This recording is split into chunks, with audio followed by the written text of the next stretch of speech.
はい、どうも、JAL です。今週は月曜日ですが、エボに配信をやっていきます。よろしくお願いします。はい、ということで、ちょっとね、来週じゃねえよ。月曜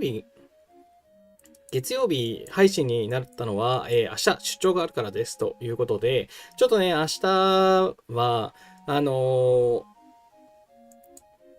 10時に、10時どころか、そう、普通に配信がね、できなさそうだなというところで、月曜日にスライドさせてもらいましたと。一応ね、イベントの最終日というのもあって、ちょうどいいかなというところもね、これやり忘れてないみたいなね、ことがね、できるとちょうどいいかということもあって、月曜日配信です。よろしくお願いします。はずがさんこんばんは。サダタモンさんこんじゃるは。ホワイトロータスさんこんじゃるは。コメントありがとうございます。はい。はい。ってわけでですね、いやー、同時還元終わりましたね。で、ちなみに、資源のね、同時還元が終わった後には、また資源の還元来ますんで皆さんね、お気をつけくださいということで、はい、今回ね、はい、同時還元でしたねということなんですが、本来はね、スピードアップの還元のタイミングだったんですよ。はい。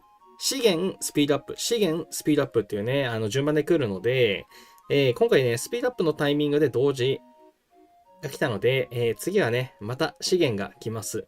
はい、ということで、今回ね、私は、スピードアップは、8.33ね、これ、達成が簡単なので、これをやりました。で、建築スピードアップもね、6M もジャストに抑えました。はい。で、回復スピードアップも、こっちは、500K ジャストに抑えましたね。私、回復スピードアップは、貯めているタイミングなので、はい、抑えてますと。で、鉱石、石材、木材、食料はそれぞれね、20B、消費しておりますということで、ジェムがね、闇市買って達成予定なんですけれども、1M で止めるという感じで、はい、おおよそね、予定通りの、消費ができたかなっていう感じです。はい、ということで皆さんどうでしたかね。今回ね、私は建築をね、かなり重視して進めまして、馬小屋がね、レベル37になったり、車上がね、36になったりしちゃうんですけど、車上をね、37に上げたいのに、はい、野党のレベルがね、まだ上がってなかったということで、今ね、大急ぎで37に上げてます。はい、スピードアップのね、余り分で、来週王の対決が来なくても、再来週には完了するみたいな感じでね、11D に、してね、やってます。はい。そんなところで、またね、資源の消費還元が来るので、引き続き建設が必要ですということで、はい。今回ね、凱旋門をレベル3まで上げたんですけど、次回はね、はい。金曜からの資源の消費還元では、この凱旋門をレベル4に上げようかなと思ってます。はい。いや、これね、強いですよね。戦場限定ですけど、兵士の攻撃力、防御力、HP が20%アップということでね、バフがね、全体バフが増えるのね、美味しいんで、はい、凱旋門を熱上げようかなと。消費もね、10B で抑えようと思ってるんですけど、4.5B ぐらいで、ちょうどいいかなというところで、はい。凱旋門の上にね、このなんかナポレオン像みたいなのが乗りました。赤見さん、こんじゃるは、ジャムサイさん、コメントありがとうございます。Thank you for your comment. アニさん、こんじゃるは、コメントありがとうございます。はい。そんなところで、カニ出しとこう。カニじゃない。私ね、泥棒がさっき出たんだった。泥棒が出たんで、泥棒を殴りつつ、忘れないうちにね、もう多分ね、配信してて絶対忘れちゃうから。よいしょ。絶対忘れっから。さっきブルーって見かけた気がする。はい。よいしょ。適当にね、いそうな人に投げときます。アニさん、今回初20秒達成。おめでとうございます。素晴らしい。いや、20秒達成はね、いいですよね。何がいいって、スタミナがめっちゃ手に入るのいいですよね。はい。そう、20B 達成、各 20B を達成するとね、スタミナが、100スタミナが320個手に入りますし、スピードアップとかもね、当然美味しいんで、もう私、今、魂の結晶いらないんですけども、はい、この、それ以外のね、アイテムめちゃくちゃ嬉しいっていうね。いいですね。いや、20B でも大変だったでしょっていう前回もね、私そう、2ターン連続 20B 達成なんですけど、結構大変でしたね。同時還元とはいえ、なかなか。で、次 10B で抑えたとして4月で 35B 消費を目指してるんですけど、なかなかね、カツカツな感じがしていて、リワードのね、引き運にかかってるかなと思ってます。あ、かずきさんこんばんは。コメントありがとうございます。はい。そのわけで皆さんね、建設のね、主に建設の育成が進んだかと思います。ちなみに建設をね、していくと、必ず食料がね、消費ができなくて困ると思うんですけども、私、今回ね、もう歩兵の低レイヤー100にするか、つってことで100万にしました。なんか 1M とかにしてね、そう、もうなんか無駄遣い先がなくて。いやー、これね、T1 の歩兵も増やすかってちょっとなってきましたね。馬作ってると、木がきつくなってくるんですよね。このね、消費のね、バランスが取るのがすごく難しくて。はい、馬のね、T1 は、291円まで来ましたね。いや、今回で 300M いくかと思ったら、なんか微妙にね、ちょっと調整できなくて。291M でストップしましたが、まあ、またね、まあ、今週の金曜日からの消費還元では、まあ、300M いくかなと思ってますと。はい。できればね、500円まで持っていきたいんですけれども、まあ一旦はね、はい、資源のね、消費還元と合わせて、エコに作っているので、まあこんなもんでしょうというところですかね。アニーさん、スプレッドシートで資源管理しながら最後涙目でした。すごいわかる。いや、そう、これを達成するためには、こんだけ倒さなきゃいけなくて、みたいなね、あとユミルのサプライズ箱とか偏った時の悲しみとかね、ありますよね。私もスプレッドシートで資源管理とかスピラップの管理してるんですけども、いやー、これは長期プランうまくいくかなみたいなのをね、すごく悩みながらね、やってました。はい、ということで、まあ、イベント周りのところですね。はい、そう、今日ね、最終日、木がない、和樹さん、そう、木がないですよね。そう、木がね、どうしても消費がかさむんだよな。で、木を消費しないようにすると、今度歩兵を作りすぎ問題になってきて、そう、私の城歩兵が異常に多すぎるんだよな。いや、まあ、そりゃそうなんだけど、そう、もう食料のシステム、マジでどうにかしてほしいな。ということで、そう、貯蔵庫もね、次上げたいんですよね。はい、貯蔵庫がまだレベル37で38にできてないので、はい、金曜日からね、貯蔵庫も上げる予定です。はい、これで 2.8B 消費できるので、はい。軍を維持するために消耗する食料の減少量が、120M になるのかな。今が 100M だよね。だから。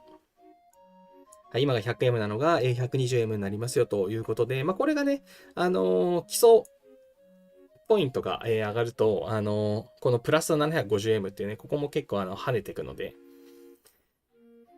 いやー、そう、これがね、苦しいんで、たくさん維持できるように、やっぱ貯蔵庫もね、なるべく、高レベルを維持しなきゃいけないので、はい、私はね、バフよりも、この、なんていうか、普段の QOL をね、上げる方をね、なるべく重視しているので、はい、車上とかワークショップのレベルを上げるより貯蔵庫を上げることをね、優先していますということで、はい、次上げるのは貯蔵庫ですね。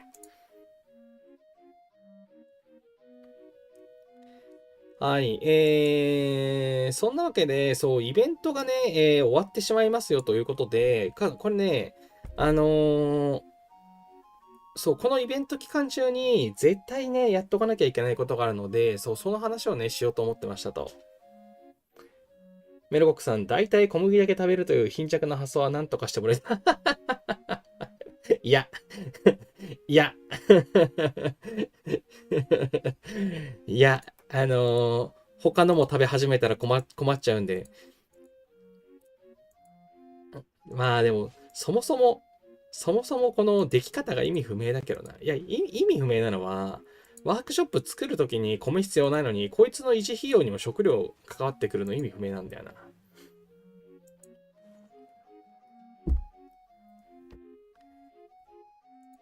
いや、むしろ他のやつでもっと米を消費してくれるようになれば、なんか、どれか、どれかだけ消費がかさむとか、なんか余るみたいな、なんか変なことがね、なくなるので、まずはね、まず全体のコスト下げて食料をもっと使ってくれ、マジで。これ建設するために資材よりも、人の労働力もいるでしょ。もっと食料いるでしょ、これ。マジで。あのー次のね、4月に王城39にしようと思ってるんですよ。39の建設に着工しようと思ってるんですけど、この、鉄がね、26B 地域で必要なのに、米 19B 意味がわからなくないですかこれ。この 7B ぐらいのビハインドがあるっていう、これ。これさ、もう確定で食料が 7B 余るんですよ。これもう消費しようがなくて。で、歩兵作ると鉄の消費もかさむんですよ。だから、ある程度、食料と木の消費が進む T1 の馬を作りつつ、もう最後は、もう T1 の歩兵をひたすら作るんじゃないかなってね、今ね、思ってます。もしくは、何かを大幅に、35尾を突き抜ける。はい、これがね、どうやってもバランスが取れなくて、はい、もうほんとね、ほんと嫌い。この食料使わないの。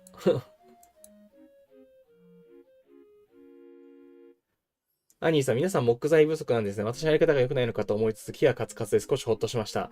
いやー、木が、皆さんのね、ステージによりますよね。どれぐらいの城レベルかにもよって、どの、建設するか、兵作るかとかでまた変わってくるとは思うんですけど、そう、シーズン的にね、そう、今はね、木が足らなくて、初期の頃はね、鉄が足らなかったんですよ。馬たくさん作りたかったんで。今はね、木がね、厳しいですね。アンスキンさん、こんばんは。コメントありがとうございます。メロークさん、確かに生成方法がなそう。人ではなく人形とかの類だったのか。そうなんですよ。もうこれ、こいつなんかね、食料消費するんですよ、ちゃんと。意味不明なんですよね。こいつ。仕上げるときに食料必要ないのに、こいつ、維持費で食料消耗していくっていうね、マジで意味がわからない。食料消耗の仕組み、ちょっとやめてくん、てか食料消耗は別に仕組みあっていいんだけど、この資源の消費還元の、これ、ここにカウントしてほしい、ここに。ここにカウントしてくんないからね、もう良くないのよ。サダタモンさん、私は岩のストックが他より 1P 少なくて資源採取絵ばかりです。ああ、そうなんだ。私もね、木はなんとか足りて、今実はそう、石が足らなくて、だいたい木と石が足らなくなるので、木と石を交互にこの生産量アップをかけたり、そう、私も資源採集でね、どっち優先するかっていうのはね、結構ずれたりしますね。ナツキングさん、鉄不足で、ナツキングさんはね、あれか馬かT15 の馬かカンカンさん、こんちゃるはコメントありがとうございます。はい、そんなところで、話でしたっけそう、そう、今日中に終わらせなければいけないな。私ね、もう終わらせちゃったんで、ちょっと、これ取っていい遠征収益取っとかないと。やばい。はい、終わらせちゃったよな、確か。私はね、終わらせちゃったので、ちょっと探しに行こう。探しに行こう。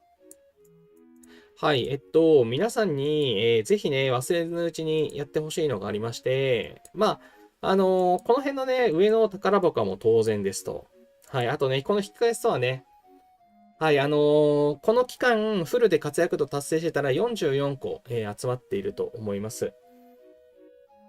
で、次に、このシルバーの方ですね。シルバーの方、私1351あるんですけど、これね、もう全部交換終わってるんですよね。これ意味不明で意味不明なんですよね。これ全部交換終わってて、これシルバーの方さ、モンスター討伐と資源採集でもらえるっていう上限を余裕で超えてもらったんですけど、これあれですよね。バグってるけど、別に交換できるやつねえからいいや、みたいな、そういう怠惰ですよね。これ今に始まったことじゃないんですけど。はい。で、重要なのが、この一番下のこのカニの手ですね、カニの手。このカルキノスのハサミ。はい。使用すると都市の近くにボスモンスター、カルキノスエリートを召喚できますということで、はい。こちらね、これ、今まだアイテム残ってる人、もう今日中に使ってください。これもう本当に。もう今使わなきゃ、もうこの配信を見ながら、はい、ちょっとアーカイブ勢とかはね、もしかしたら手遅れになるかもしれないんですけど、これね、カルキノスのハサミ余らせる意味全くないんで、これもう今すぐ使いましょう。和樹さん、石が一番余ってる。夏キングさん、馬小屋訓練で 120B 消費。やっぱそうですよね。いや、そうですよね。マジでやばい。鉄 120B。いや、夏キングさんが鉄不足って言ったの絶対そうだと思った。T15 の馬作るためにてかまあ、馬小屋をね、上げるだけでもぶっ壊れてますからね。はい、ちょっとちょっと、魔境のね、世界の話は、ちょっと無課金とは関係ない、世界観なんで。まあ、とか言ってね、レベルがさ、45から50に上限が上がった時にはね、同じことをきっと言い始めるんですよ。我々ね、レベルが40から45に上がる前って、結構その35になってないとか、35になったばかりみたいな方多かったと思うんですけど、もうなんだかんだそういう方たちもみんな増えてきたじゃないですか。35以上の方、35を超えてくる人が増えたじゃないですか。昔よりやっぱ楽になってるんですよね。だから運営はうまいことじわじわと、なんだろう、リソースの還元率を上げたりだとか、まあちょっと、まあ工夫してるなって思うんですよ。はい、だからね、まあ2年後には、同じようなこともしかしたら言ってるかもしれませんね。T15 で鉄が 150B、いやー、そんな気はしねえや。ごめんなさい。なんか喋ってたけど。喋ってたけど多分無理だわ。2年後にはなってないや。あ、もこさん、こんじゃるわ。コメントありがとうございます。メルコックさん、K45 しんどいです。絶対しんどい。ナスキングさん、資源貯蓄も全開放。メルコックさんは飛び抜けてますんで、皆さん、メルコックさんはあの、サーバーがね、若いのにちょっと、ちょっと数値が意味わかんない。スカウターぶっ壊れてるんで。はい、そう、仮のね、手を皆さんね、すぐに使ってくださいと。で、その話にすごくちょうどいいログがね、今日あったんですよ。今日、猛虎の野蛮検討士エリートっていうね、これ覚えてますよね、皆さんね、虎。はい、虎のね、虎の時からなんですよね。今回のカニと虎って同じシステムで、レベル1は、まあ、どこかしこに湧きますと。でも、レベル2はアイテムで召喚しますと。で、レベル1はすごくお得だったんだけど、レベル2しょぼいから全然出しませんでしたっていう話よく聞きました。はい。実際ね、出してない人がいるから、今このタイミングでね、この野蛮の検討士エリートがね、出てたりするんですけれども、これ本当に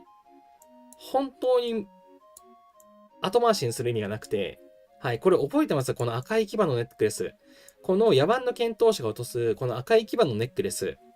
これ、長期イベント期間中に交換するためのアイテムだったんです。今のイベントでいう真珠です。はい。この色とりどりの真珠。この色とりどりの真珠落としますよね、エリート。はい。通常は、ノーマルが、このカニのね、ノーマルが1日100個落とすんですけど、エリートはその上限を超えて落とすんですよ。運でドロップするんです。はい。そんな感じで、野蛮検討士エリートも、このネックレスを落としたんですよね。でも、あのイベント期間にネックレスを落としてたら交換できるんですけど、今落とされても意味ないんですよ。これゴミなんですよ。っていうか、もうログさえ残らない、ゴーストアイテムなんですよ。これネックレスない、皆さん、真珠見たことはないですよね、この一覧からね。はい、真珠ないんで。はい、これね、目に見えない目に見えないボックスがあって、そこにしまわれてるんですよ、真珠。多分このネックレスもなんですけど。はい。で、そもそも報酬のしょぼいモンスターを後回しにしても意味がなくて、このモンスターを出すことのメリットは、この赤い基盤のネックレスを落とすことだけだったんですよね。で、同じことが起きます。このカルキノスエリート、レベル2のね、このカニ。さっきの、カニのね、手から出てくるこのモンスターなんですけど、これこの期間に落としたら真珠を落とすからまだ意味あるんですけど、これ半年後とか、イベントが終わった、いや、もう明日から意味がない。明日からが意味がない、このアイテム。真珠を明日以降落としても交換できないから意味ないんですよ。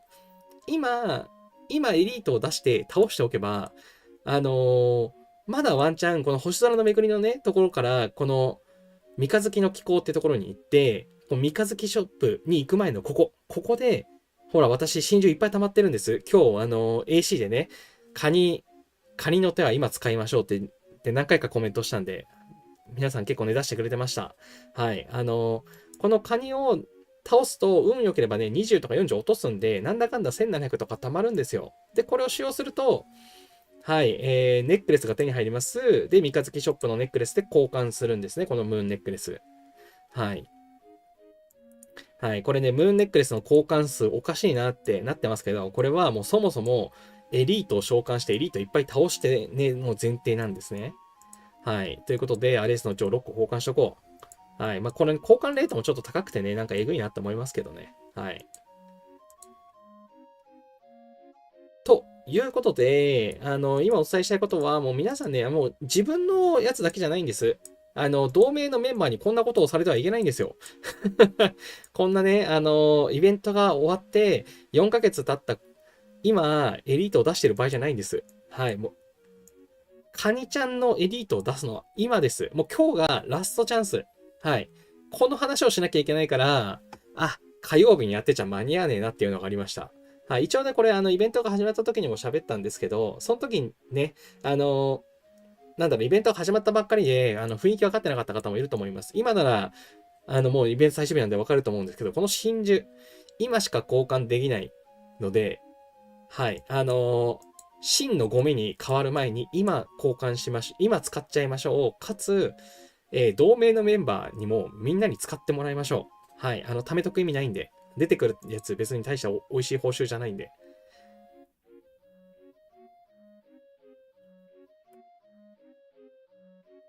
はい。ということで、熱く喋らせていただきましたが、コメント見てなかった。サータモンさん、盗賊の宝箱もウルトラレアに変わってましたね。あ、そうそうそう。まあ、それは比較的最近でしたね。でもそう、なんか、なんだかんだね、ちょっとずつ変えてってるから、毎日しっかりやってるとね、まあ、少し得するようにやっぱしてるんですよね。エボニーさんはまあまあね、なんていうか、絞り取りながら成長させるのがうまいなって思います。飴とムチという言い方はしません。あの、真綿で締め上げながらちょっとずつ緩めるのがうまいなって思います。メロコクさん、去年貯金が増えなかったの秘密。やばいやばいやばい。まだ海外赴任が続くので、どうか皆さん道を間違えませんように。やばい。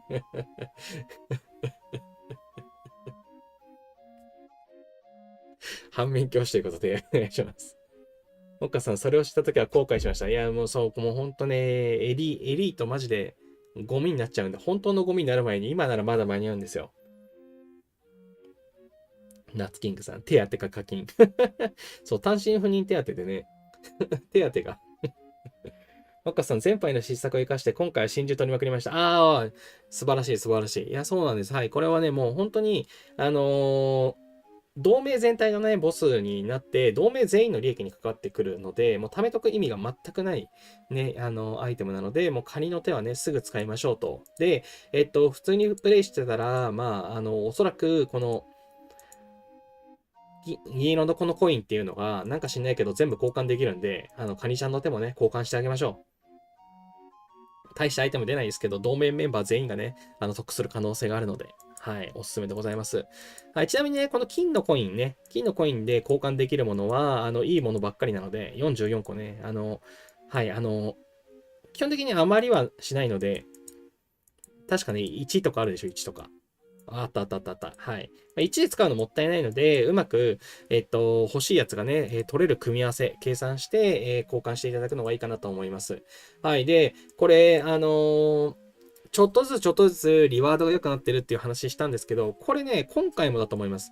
前回までは、この、もらえるコインの数44枚は変わらないんですけど、この交換レートがちょっとだけ良くなってますね。戦術の巻物とか20だったのが26になってる気がするし、秘宝ボックスも10だったのが13になってる気がします。はい。この辺ね、わかりやすく、数パーセント上がってる感じありますよね。はい。これちょっと、交換レートが良くなってると思います。でもね、エンブレムはね、エンブレムの交換レート、相変わらず絞ってんのマジ何なんだろうな。はい。まあ、ただ、前よりも、交換のレートが良くなっていますということで、はい。引き続きね、この傾向は増えてほしいなって、続いてほしいなって思いますね。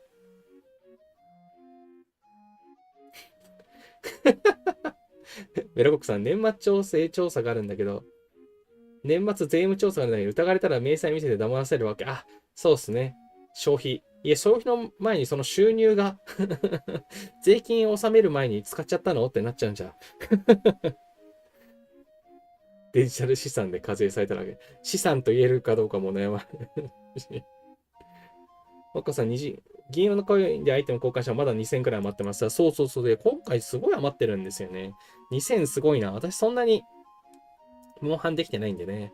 1351しか余ってないですが、まあまあ、はい、ここはなんか前に比べてバグってんなと思います。ニーサ非課税枠。はい、非課税枠、ちょっと違うな、多分。まあいいや。はい。ということで、このね、星空の秘境一番上のところから、このね、上のね、宝箱を、開きましょうと。まあ、20か60ぐらいまではね、いけるんじゃない ?20 万、60万ぐらいいけるんじゃないかなっていうところを引き返すとはね、はい。私はまだ交換してありませんが、皆さん交換しましょうと。はい。ちなみに、はい。デールメールでしたっけ食事の神様みたいなやつね。はい。彼女の、お色直しがしたい方は、ここにね、アイテムあるんでお気をつけください。はい。で、流れていきます。あ、ここ先行かない方がいいか。これも後でこの話持ってきたいので。はい、あと、星空の伝説。あ、星空の伝説。この話ね、ちょっとしなきゃいけなかったんだ。思い出した、思い出した。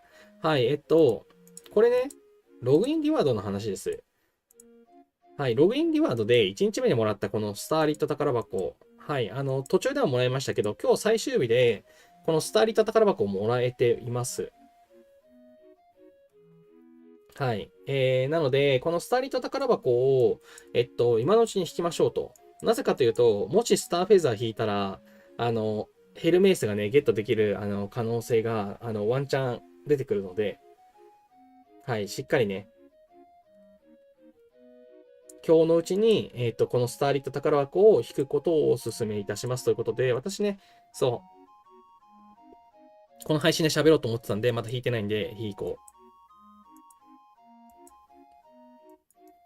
スターリット宝箱。はい。これですね。はい。5%。5%引きたい。5%引きたい。はい。ということで、開く。あ、なんかずれた。開く。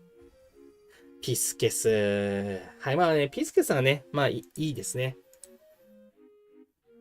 はい。なんかそういえば、またカニちゃんの話に戻っちゃうんですけど、ピスケス全然出なくなったなとは思いつつ、まあ、もちろんね、この前のトラン時はもう1000とか言ったんで、それに比べたら落ちないですけれども、なんか1日目よりは途中から落ちるようになりましたね。はい、このピスケツの導き、はい、なんか魚座ってなってますね。はい、これなかなか美しいので、ある程度分解してちょっと残そうかなと思ってるんですけども、はい、この魚座、皆さんね、どれぐらいゲットしたんでしょうかね。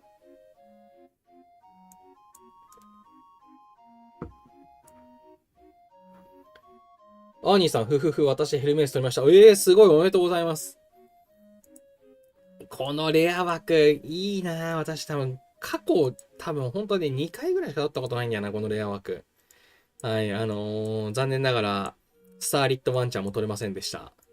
そう、私メリッサリーニ欲しいんだよな、メリッサリーニ。はい、ヘルメースもいいですよね。この舞台定員が鬼上がるんで、めちゃくちゃ強いと思いますよ。おめでとうございます。はい、いつものガチ勢の方ね、取ってたんですけど、うちのサーバー。でも、はい、ここもね、当たんないよ。当たんないよ。古いやつ、もうちょっと出やすくしてくれ。はい。ということで、スターリット宝箱ね、今日、もらえてるので、やりましょうと。はい。で、仮の話した。で、あと先にこれか。星跡のグレースだ。これこれこれ。あ、もっこさん、ウォーザー150くらいたまりました。あ、いいですね。そう。まあ、初日めちゃくちゃ渋くて、全然落ちないじゃんって思いましたけど、途中から少しだけドロップ率上がった気がしますね。ナツキングさん、私も4回できた。無料枠で。いいな。はい。あと、この星跡のグレースね、この右上の星跡のリワードからね、毎日、この星跡コインっていうのがね、1個ゲットできたと思うんですけど、皆さん、やれてましたかね。はい。毎日取れたら11回だと思います。ということで、私11回目、引こう。何が出るかな何が出るかな。安全資源ウルトラレア箱。どちらかというとこっちが欲しかった。はい。が、まあ全然嬉しいですね。はい。はい。このね、累計回数リワードがね、11回。私と同じ11回だったら、この最初のね、左3つがね、取れてるんじゃないかなと思います。はい。もしね、このチケットが当たった人、この辺のスターリットチケットが当たった方は、このスターリットショップからね、交換ができるみたいなので、忘れずに交換しましょう。私は一切当たりませんでした。関係のないイベントでした。まあまあまあ、そんなもんでしょう。はい。これなんかいつも履歴が見えたりするけど、履歴特に見えないんだ。はい。何回かね、宝蔵の巻の宝箱がね、出て嬉しかったですね。メロコクさん、マジか、200引いたよ。足元見られてるな。この人金使うって分かってるから天井まで。いや、引きすぎだよ。メロコックさん。メロコックさん。海外、海外だからって。月さん、お疲れ様です。エピックの名称1回書が1枚あったので、開いたらミニスカボーイ当たりました。ミニスカボーイミニスカボーイこいつミニスカボーイなのか。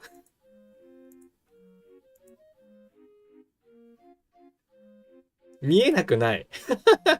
え、エピ、エピック名称の引き換え書で、こいつで出ない気がする。こいつじゃないか、もしかして。アルテミスの話をしてるかな。でも、いいの当たったようでおめでとうございます。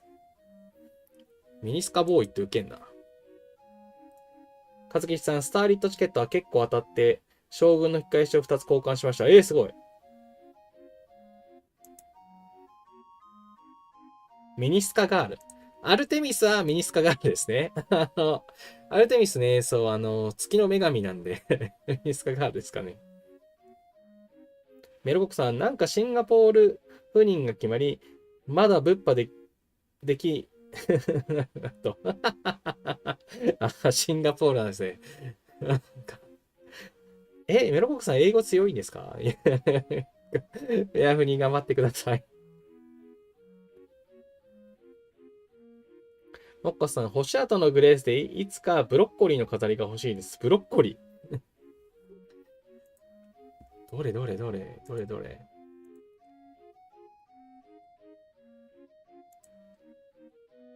ブロッコリーの飾りがあるの？奥か奥か。わかんないや。ブロッコリーって。ヘーラーとか当たんのそうこれっす。ねえ、当たったらね、結構、熱そうなあれだったんですけども、ちょっとね、交換、サーリットショップの交換さえできなかったのはちょっとね、非常に残念です。これか、静止死の森。これブロッコリーかな。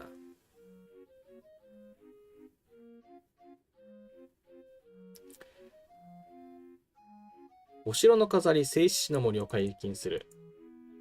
お城の飾り。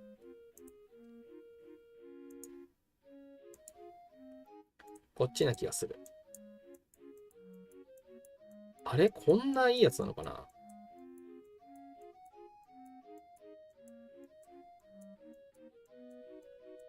これ今やってるイベントとか、手前に持ってくるとかしてほしいですよね。いや、まあ、どれがどれに対応してるのか、もうよくわからないんですけども。コレクション。ミラクルにあります。ありがとうございます。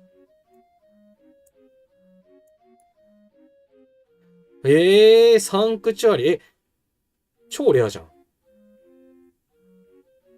境の宝探しイベントでゲットできたんだ。静止の森、凍結、カムイ。っていうか強っ。所有してアクティベート、敵の歩兵のデバフ。使用してアクティベートで騎兵が全部上がる。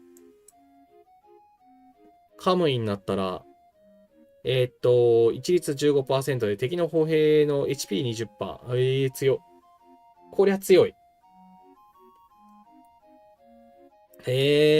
こんなところにあるんだ。めっちゃえぐいとこにあるな。これガチ勢回したでしょ。まず所有したアクティベートで敵のデバフつくのが偉いよな。えぐすぎ。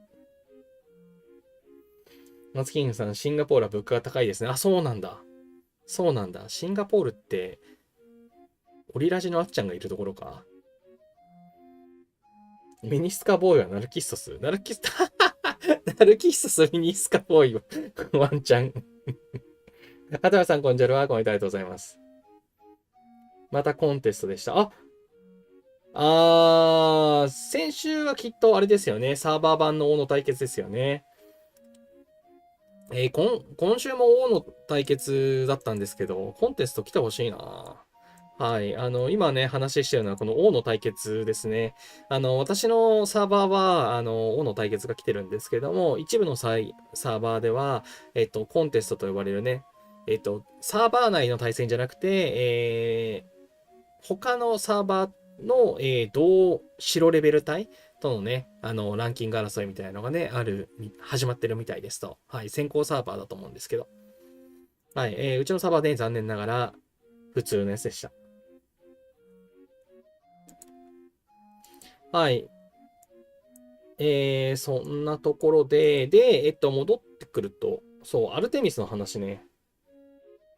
先週はサーバー王の対決。まあそうですよね。そう、サーバー戦争の関係から絶対そうなるなと思ってたんで、予想通りですね。でもその方がわかりやすいよな。サーバー版の王の対決は6日間あるからいいんですけど、そうじゃない王の対決って1回イベント来ないじゃないですか。建設とか来てほしいのに、スルーの週だったりとかすると、ちょっと、すごく、なんか残念な気持ちになるんで、はい、もう6日間マックスで来てほしいんですよね。だから、コンテスト、サーバー版王の対決、この交互になるので、楽しみにしてます。はい。ここ、なんか音鳴るんだ。へへ、知らんかった。はい。皆さんストーリー見ましたかね。はい。なんか、なんだっけ。ゼウスと、ポセイドンが共謀して、なんか月のね、女神が、消えたんですけれども、まあ、なんか、結局、ゼウスは、また裏切って、はい、お前が、アルテミス、お前が月の女神になれっつって、月のね、女神になりましたと。で、シオがね、ちゃんと道引きするようになって、オリンポスの力が弱まりましたみたいな、なんかそんな話を、オリンポスか、が弱まりましたみたいな、なんかそんな話をした気がします。はい。なんかオリオン座とか魚座とかなんかいろいろ出てきてました。はい。っていうのでね、地上にいるときはこの姿なんですけど、月の女神になったときは、はい、よく知ってるのね、アルテミスってね、月の女神の名前なんで。で、ヘルメースはね、水星の象徴らしいですね。はい。っていう、なんか、そんなストーリーでしたということで、はい。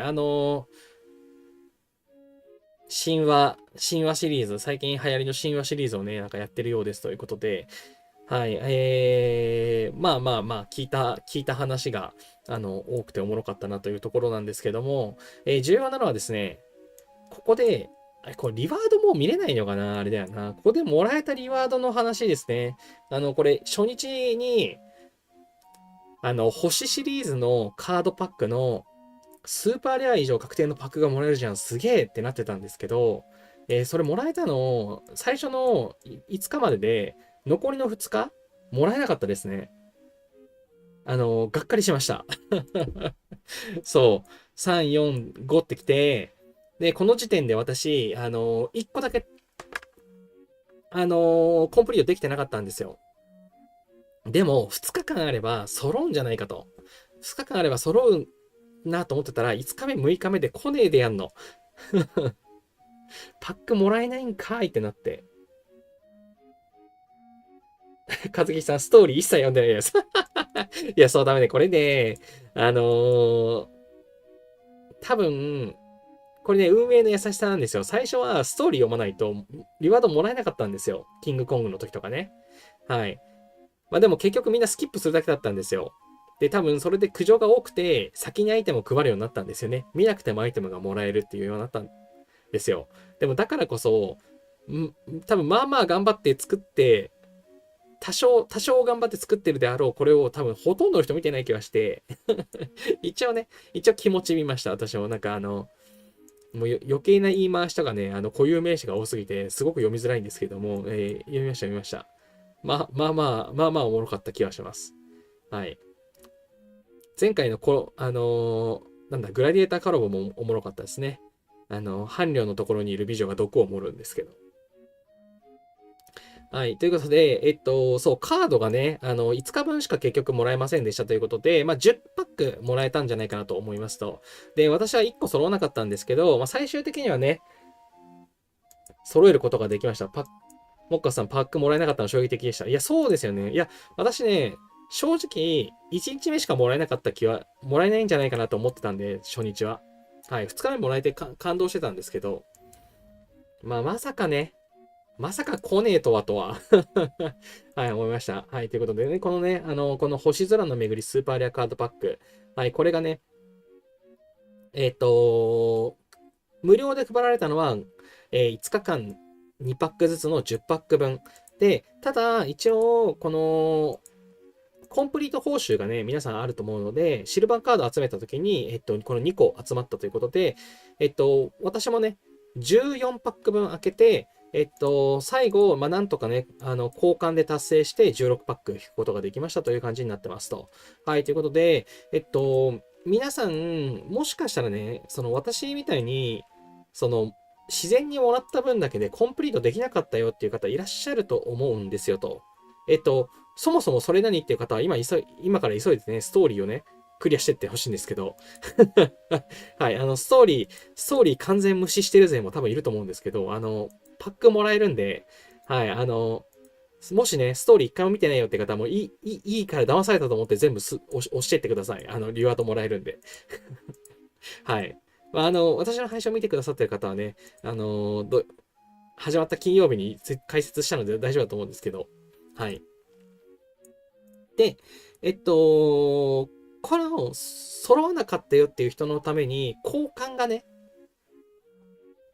が、うまく、働くかもしれないよっていうところで、そう、交換の仕方っていうところをね、今回取り上げていこうかなと思ってました。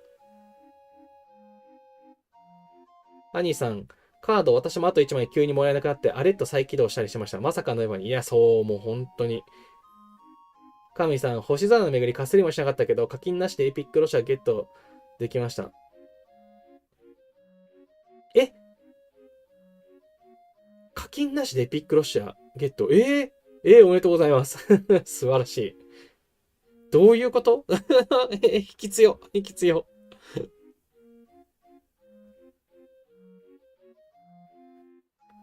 月見さん、交換わからないんじゃよ、よぼよぼ。月見さんは、勝木さんの素晴らしい、解説を見てくださってると思うのにはい。そう。まあ、交換ね、私も、まあ、最初よくわかってなくてっていうか、縁がないと思ってたので、見てなかったんですけど、はい。私ね、同盟を移籍して、このそのワールドシビライゼーションの、パックもね、スーパーレア以上のやつが必ず含まれるっていう、こういうパックをもらえるようになったんで、急にね、現実味が帯びて揃えられるようになってきましたということで、56分の50になってきたんですけど、特に星空の巡りなんかは、もう交換がしやすいはずなので、ぜひ交換してほしいなということで、今日はね、そう、交換のところを解説していきたいなと思っています。はい。で、で、まずどっからいこうかな。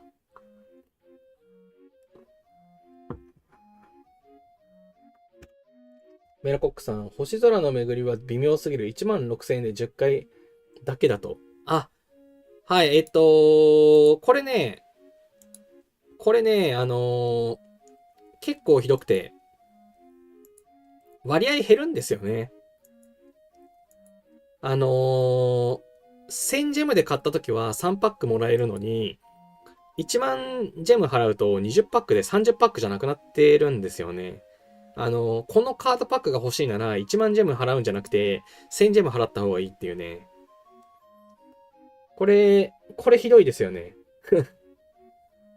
これ本当になんか罠だと思いました。その代わりにエピック歴史の名称が、引換書が入ってるっぽいんですけど、はい。なんとね、このスーパーレアカードパックが欲しくて買ってるはずなのに、10倍で買うと、総数が減るっていうね、もう意味不明なことが起こってて、はい。このスーパーレアカードパックが欲しくて課金するような方は、もう、エピック歴史の名称の引換書なんて多分いらないと思うんですよね。はい。こっちスーパーレアカードパックをコンプリートしたい勢は、この1000ジェムでたくさん買わなきゃいけなかったっていうね。はい。これね、ひどいなって思いました。吉田さん、こんにちは。コメントありがとうございます。岡さん、カードの合成はまだ理解してないです。いや、そう、これはね、同盟によると思います。トップ同盟とかにいて、アザゼルとかを、クラーケンを倒すよっていう同盟にいると、カードパックが集まり始めて、急に、やらなきゃいけなくなって、理解進むんですけども、そうじゃないと、ノーマルパックだけだと、なかなかね、合成はできるんですけど、交換しようがないんで、あんまり。はい、なかなか難しいですよね。マサルさん、こんにちは。コメントありがとうございます。ということで、じゃあ早速、そう、交換のね、話をちょっとしていこうかな。メルコックさん、9ジェムお得だよ。お得じゃない。そんなのお得じゃない。はい。じゃあ、はい。まず、カード交換なんですけれども、はい。こっからはね、和吉さんがね、あるディスコードに書いてくれたやつをね、もう読むのがなんかすごく、やりやすいから、そっちではい。和吉さんにね、事前に了承を得てそれを見ながらね、解説していこうかなと思うんですけども、はい。まずね、この文明カードの、画面この真ん中ですね、下側真ん中にカード交換っていうところあるんで、カード交換っていうところを、開きますと、そうすると、交換っていうタブとマイリストっていうタブがあります。私はね、すでに交換をね、出してるんですけど、これ誰もね、交換してくれないですね。はい。まあまあまあ、いいでしょう。こっちはいらないから、こっち一回外そうか。はい。自分のリスト、自分がね、交換したいよってやつは、この3パック、3種類ね、登録することができて、あと、その他の人の交換をね、出してるものは、ここからね、見ていくことができますということで、って言ってるのもちょっと分かりづらいと思うので、具体例でね、やっていこうかなと思います。はい。カムイさん、続種イベント3%ちょいでした。エピックロシアで課金なしで3%は結構なんか割合いいですね。みんな違うのに向いてたんだ。いいな。はい。で、じゃあ、まず、はい。交換の方はちょっとわかりづらいので、先にマイリストの方をね、行こうかなと思いますと。はい。交換が他の人が、交換を募集してるやつと交換する方法。マイリストが自分が交換したいやつを、提示する方法になりますということで、このマイリストのところですね、今、もう私すでに登録してるんですけども、これね、左側が私がいらないからあげるぜって言ってるやつです。この星空の送信、スターパレス。はい、これね、星空のシリーズのカードなんですけど、もうこれ、私もうコンプリートしてるし、別にいりませんと。はい。なので、まだ持ってない通常カードのエピックと交換したいよというところで今交換をね出しているんです。はい。で、この交換に出すのも条件があって、私これ2枚ずつ持ってるんですよね、この2つ。はい。ここね、見てもらうとわかるんですけど、はい。あ、2枚ずつじゃないや。1枚しか持ってないや。でも別にいらないや。はい。こいつらもう揃ったので、揃ったら、もういいじゃないですか。もうバフアンロックしてるんで、多分消えないんで、持たなくなってるから。なくなったからって多分なくならないと思うので、アンロック済みなので、これもういらないかなと思って交換出してるんですけども、まあ、こんな感じで、自分が、交換してもいいやつを登録して、欲しいやつを募集するっていうような仕組みになってますと。はい。で、このね、やり方なんですけど、この追加っていうボタンがね、あるので、ここクリックしていただくと、はい、私がね、交換に出せるものが上がってきます。ボーイスさん、こんにちは。コメントありがとうございます。あれ、これ私さ、やっぱこれ、2枚ずつ持ってんじゃないかな。ちょっと待ってね。一回、リストから外そう。やっぱりそうだ。うん。そう、1枚しか持ってないやつは交換出せないんですよ。そう、2枚持ってるから私交換出してたんだ。そうそう。ちょうど、和樹さんもコメントしてくれた。交換に差し出すと所持数が1つ減ります。そうそうそう。持ってない扱いになるんですね。そう、余ってるカードは交換に出せます。で、余ってるカード交換に出せるんですけど、この10枚同じカードがないと、レベルアップできないんですよ。カードの品質を。なので、なんか、1枚あればよくて、2枚不要なんで、私、率先して交換に出してるんですね。ということで、はい。マイリストのここで追加っていうボタンを押すと、こうやって、交換に出してもいいカードがバーって出てくるんです。はい。これ、普通のと同じように、この相当はね、変えられます。はい。で、そう、この通常の、サハラ砂漠とかって、まあ、長く続けてれば複数引いてくる可能性はあるんですけど、この星の巡るなんちゃらって多分期間限定なんで、もう二度ともらえないんじゃないかなと。ほぼほぼ復活しないでしょうと思ってます。はい。なので、このスターパレス星屑とか、星空の送信なんて2枚あるんですけど、いらないので、はい、交換出します。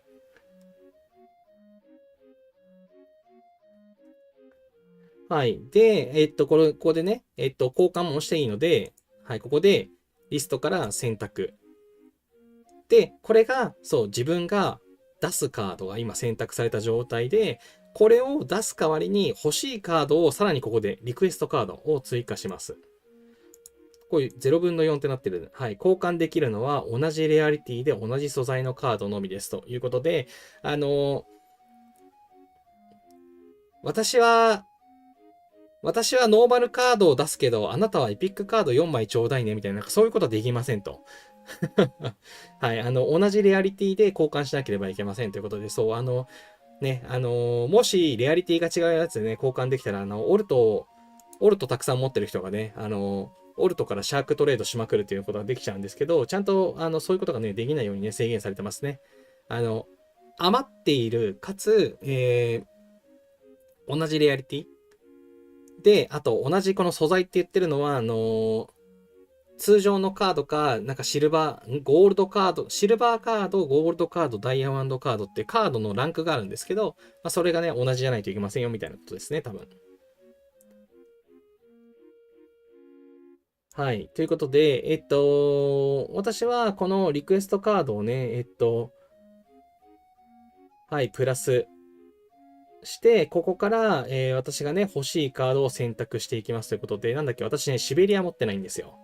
だから、ここでシベリアをね、選択して、クリックしますと。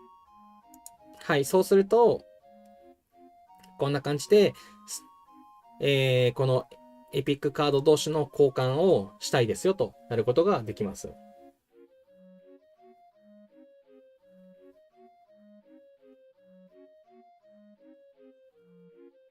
はい。で、これ、複数同時に選択できるのかな。私、例えば、どれ持ってないんだっけ忘れちゃった。富士山持ってない気がする。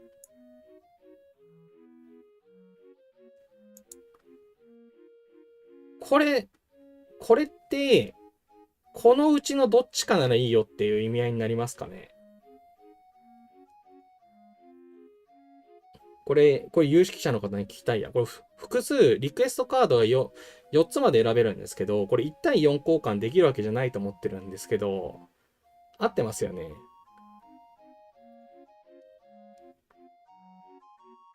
ナツキングさんどちらかで、そうですよね。はい。だから、私、何が足んないのかをちゃんと見に行こう。アルプス、グランドキャニオン、富士山。もう全然足らない。全然足らない。アラビアと中国以外足んねえや。アラビアと中国以外足りませんでした。持ってないカードはその画面の下に書いてあります。そうなのそうなの。さすが。あ、本当だ。212ってなってるわ。はい、ありがとうございます。はい、持ってるカードはここに、数字がついてますね。そう、さっき、ロシアと中国以外持ってないやってなったんですけど、まあ、逆に言うとそれ以外持っているので、ちゃんと1212ってなってますね。だから、私が、そう、差し出すのは、メルコックさん、顧問であれば意外に合成ダイヤンできるよ。できませんからね。できませんからね。あの、あの、だい、私ダイヤに2個だけダイヤゲットできました。はい。たくさん結構合成してますけど、2個だけゲットできました。まあ、長いことあればね、いつか集まると思います。はい。ということで、そう、交換のね、やつを、そう、とりあえず私、この5分の4の中適当に選びます。はい。こんな感じで、私は、スターパレス星屑を差し出します。その代わりに、この、シベリアとか、もうなんか雪ヶ岳もうよくわかんないや。で、グランドキャニオン、アルプス山脈みたいなね、この辺のどれかと交換しましょうよっていうので、追加って押すと、こんな感じでリクエストになるんですね。はい。なので、もうどうしても今回のイベントでスターパレス星屑が手に入れられなかったっていう方は、ね、もし余ってるのであれば、これ交換することができるんですよ。和樹さん、一応ディスコードで説明したところに記載してます。今読みながらやってるんで、多分ね、ちゃんと読み上げてない。なるほどね。はい。で、まあ、そんな感じで、はい。同じく、この星空の送信。はい。これもですね。はい。なんか今度は富士山とかも入れてやろう。はい。こんな感じで追加しますということで、まあ、ただ、私、このマイリスト、もう、だいぶ前から出してるんですけれども、残念ながら交換成立してないので、まあ、皆さんね、まあ、当たってるから別に交換求めてないんでしょうね。はい、まあ、運よく、だから欲しい人がいたらね、交換は成立すると思うんですけども、まあ、そんな感じで、なんか適当にもし今ね、うちのサーバーで交換できる方がいたら、なんか交換しましょう。絶対余ってそうな。はい。こういう適当なやつを選択しとくんで。はい。はい、ちなみに私ね、はい、交換履歴見ていただくと、はい、わかるんですけれども、はい、私、あのースターパレス星屑エピックのやつですね、もう3つ手に入れまして、はい、実は輝く星降るの矢みたいなやつ、これもね、一回交換したんですよね。その後ね、引いてきたんですけど。はい。で、あとこのピョートル大帝とソージャの戦い、これをね、交換して、これを交換したことによって、私ね、これコンプリートしたんですよね。はい。そう。てかね、これ、輝く星降りの矢、これも交換する前多分自力で引けてないな。これ交換できたからラッキーだったのか。私2回交換して、コンプリートしたんですね。はい。なんか似たような名前の方ですけれども。はい。この方たちと交換をしました。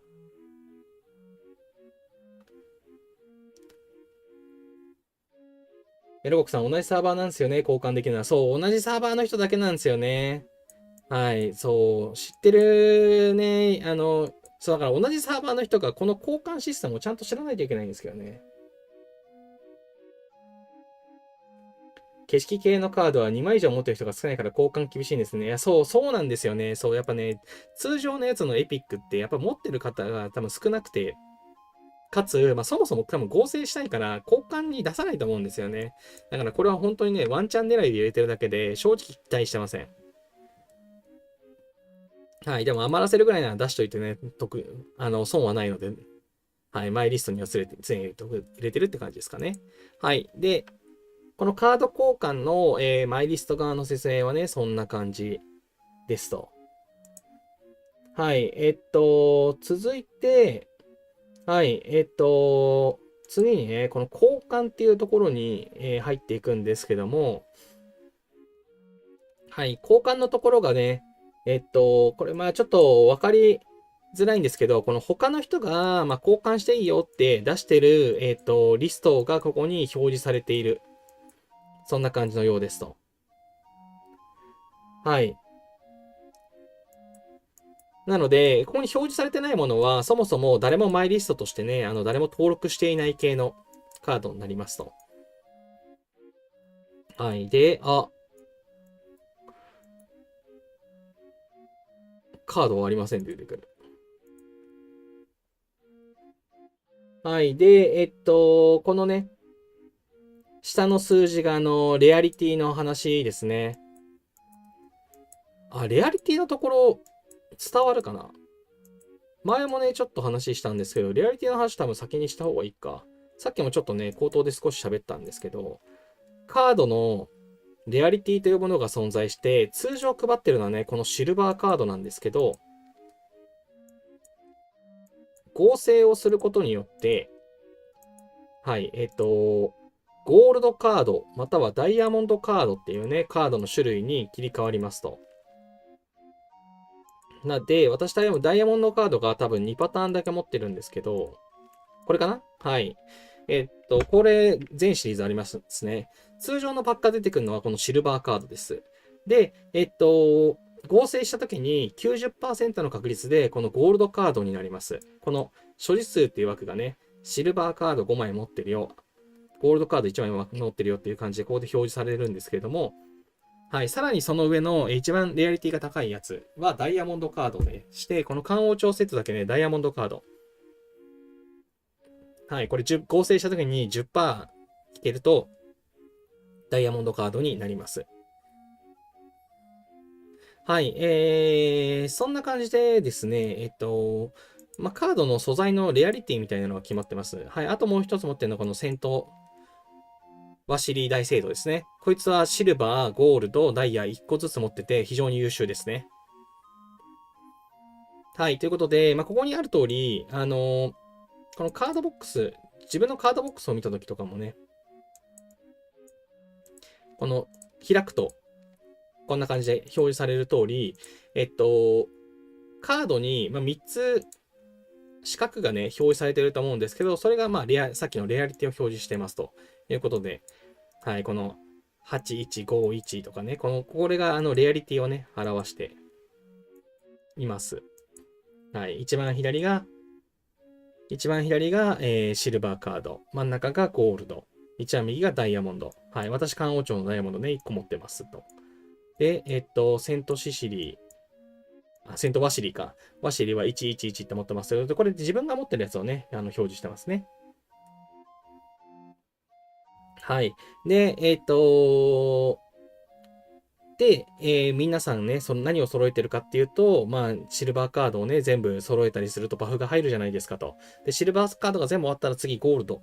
ゴールド終わったらダイヤって、まあ、大体多分そんな感じで順々に行くんですよ。でもそれを、なかなかね、自分だけでクリアするのが難しいので、被ったカードは交換しようぜっていうのがやれるのがこのシステムでありますと。はい。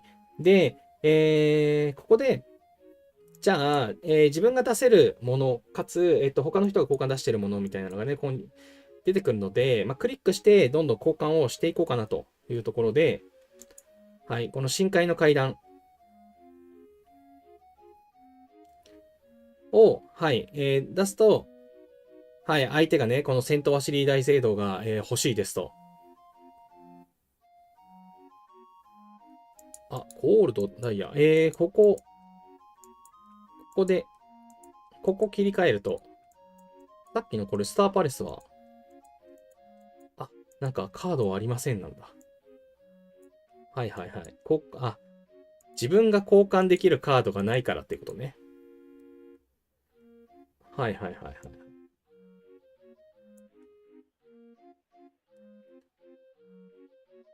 はい、こんな感じで、自分が欲しいのが、で、結局、何かっていうと、エピックないよな。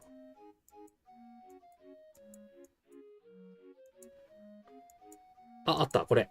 はい、節がけさん私欲しいんで、これさ、探してみるんですけど、はい、カードありませんということで、交換出してくれてる人がいないんですよね。はい。交換可能なカードがこれ出てこないから分かりづらいんですけど、これは交換可能なね、相手がいないので、もう出てきませんと。でもさっきみたいな、えっと、これ、あれさっきどれ選んだっけ？あ、はいはい。高齢セット選んだら。はい。交換できる相手がいるときには、こんな感じで出てくるんですよ。ゴールド、ダイヤとかいないね。はい。HME のアトライズさんが、必要とするカード、フリーダムヒーローセットということで、こちらのね、交換が、できますよという感じになってますと。はい。で、これ複数いるときには、ここに多段にね、表示されるみたいなんですけど、そんなのがあるだろうか。もうシルバーカードなんてね、もうクソ余っているので、なんか交換したい人がいいならね、交換してあげる方がいいかなというので選んでいきたいんだけど、ないな。高齢セット、高量セットか。高量セットが良さそうだな。はい。ないです。ないです、ないです。複数求めてる人がいない。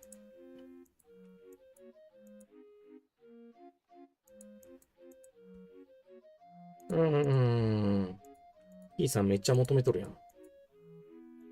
そう、この辺のね、星の巡る系のカード、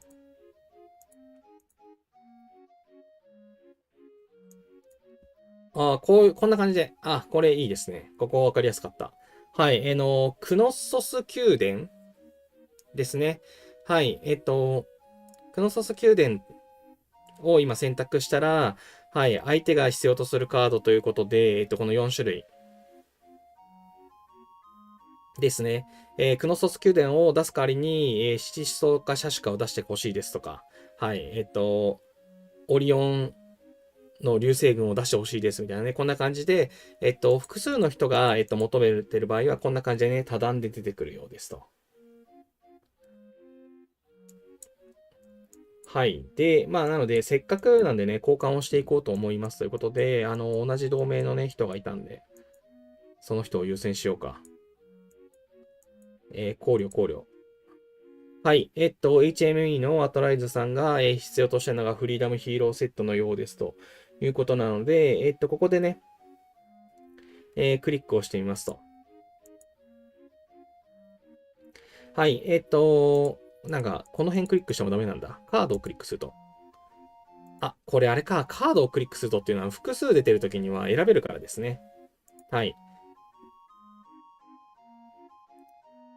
これでクリックすると、ギブ、フリーダムヒーローセット。はい。私はこのフリーダムヒーローセット、アトライトさんが欲しがってるフリーダムヒーローセットを、渡しますと。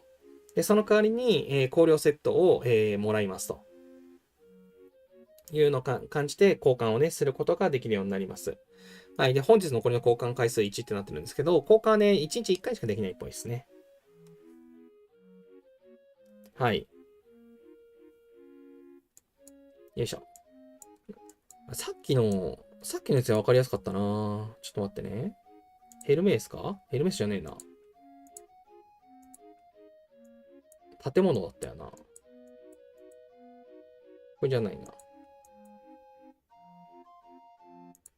もうさ、名前を覚えてないよね。オリオン座流星群。